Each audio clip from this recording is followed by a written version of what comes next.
I personally believe there's just no substitute for hard work. If there is one principle that Steve Halmos has lived by, it is this.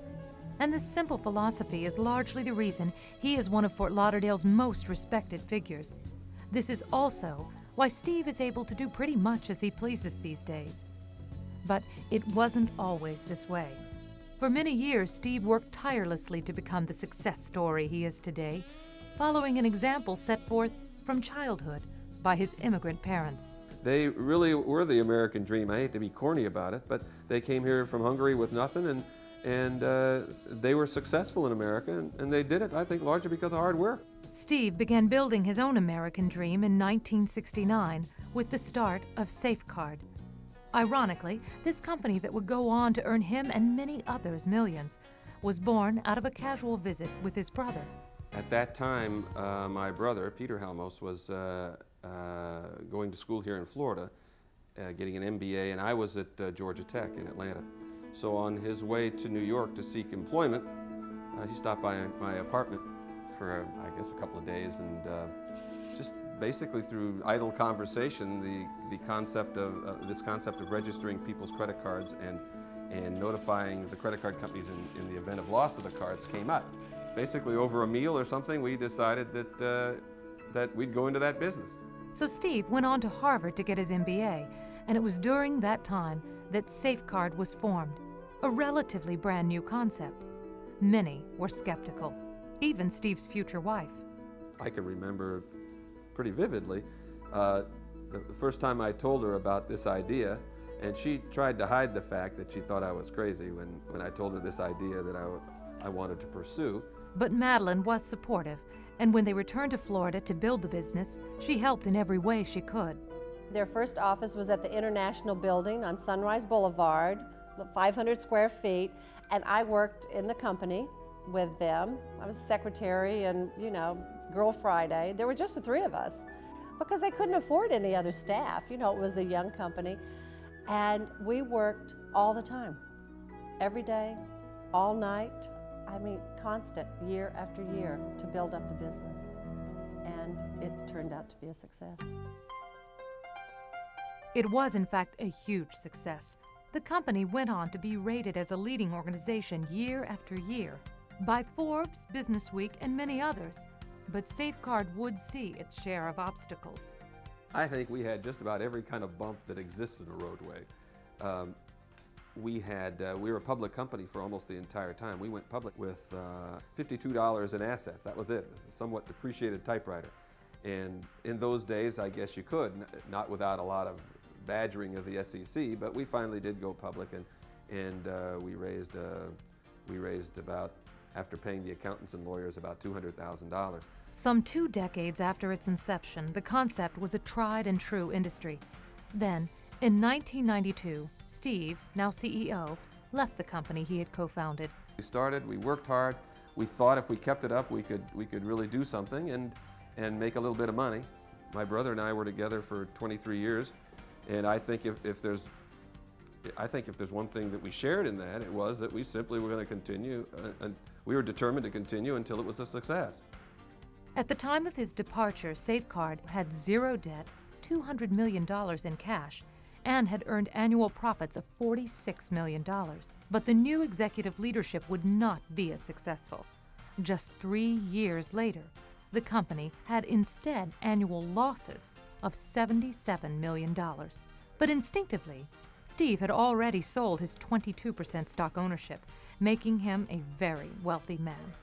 In all honesty, Steve's just a real smart businessman, and the profit motive has always driven him, but he's fair, he's honest, he's a good straight guy, he sees opportunity, he's not unwilling to take risks, and he's not unwilling to work hard. Without a doubt, those years of very hard work paid off. Today, Steve Halmos, though still working hard, has the luxury of choosing to work and play at whatever he sees as most rewarding.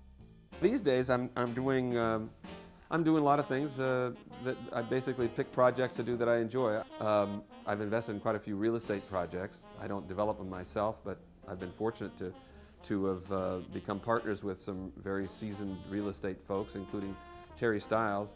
He and I and the Horvitz family are doing a lot of downtown Fort Lauderdale office buildings. I really like the real estate business, and we've done, so far anyway, we've done quite well with it.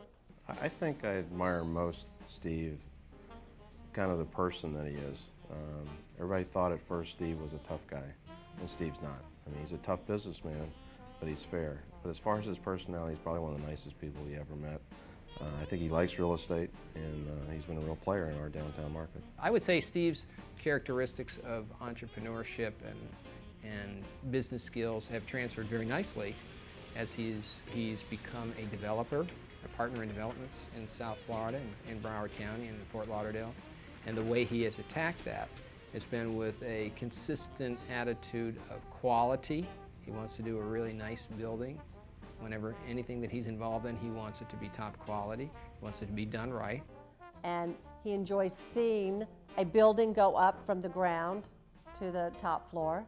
I think he's proud when he goes by a building and sees how beautiful it is and says to himself, gee, I had a part in that.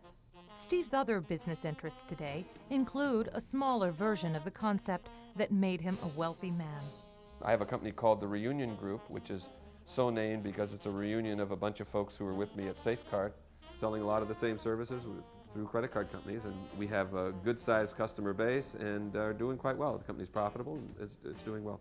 I try to keep it small. We have a very small staff here, and that's really the way I want to keep it. Those are the kinds of things I want to continue doing, and do it because I enjoy them, as opposed to running a big company, which really isn't of interest to me anymore. What Steve is most interested in now is reaping the rewards of success. In the early years, being president of a company, he felt like he had to set an example for the employees. So he would never, ever take a day off to go do anything fun. He was always in the office because he always felt like, well, if I do that, then what kind of example am I setting for them?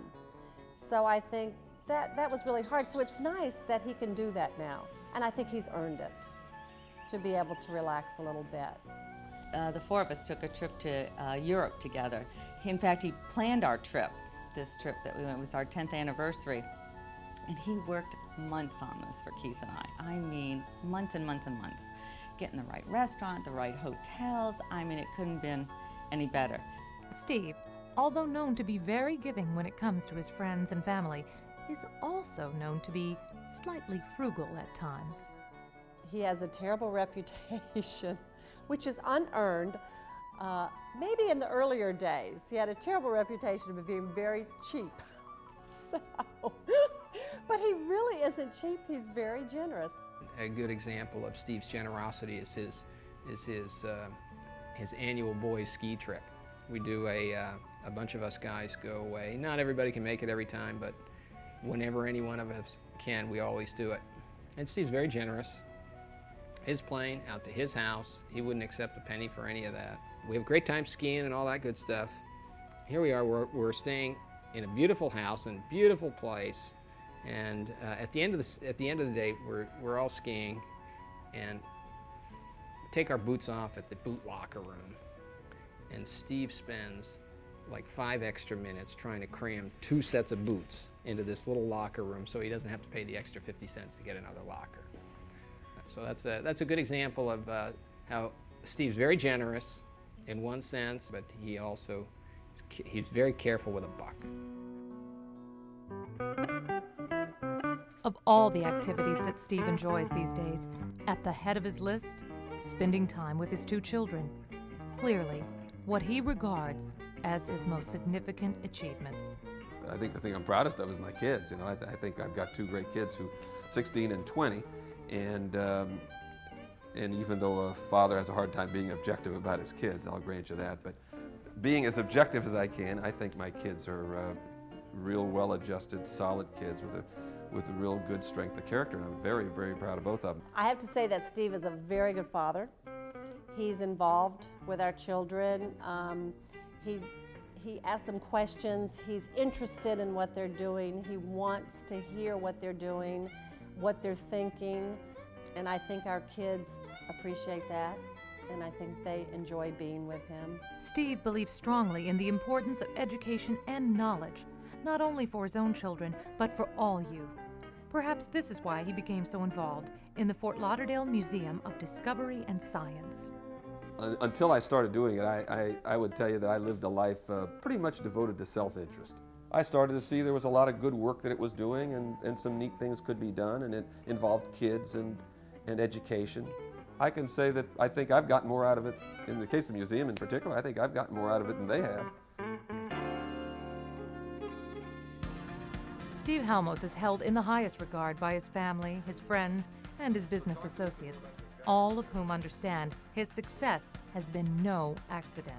I admire Steve in a lot of ways. I think creativity, just general intelligence, ability to see an opportunity and reflect on what could happen if the right impetus came together. I think he's one of the most intelligent men I know. I think if you understand his history as to how he took his company from basically a Georgia Tech dorm room into the business that it ended up being, you'd see he's very entrepreneurial. When asked about advising young entrepreneurs, Steve responds, not surprisingly, with humility. I'm not sure I'm qualified to give people advice, but the advice I guess I would give is if you have an idea, you better believe in it. If you're going to make it, if you're going to go after it, you need to really believe in it, and you need to believe you can succeed. And I think most importantly, you got to be willing to work hard. Steve Halmos, a shining example of the American dream.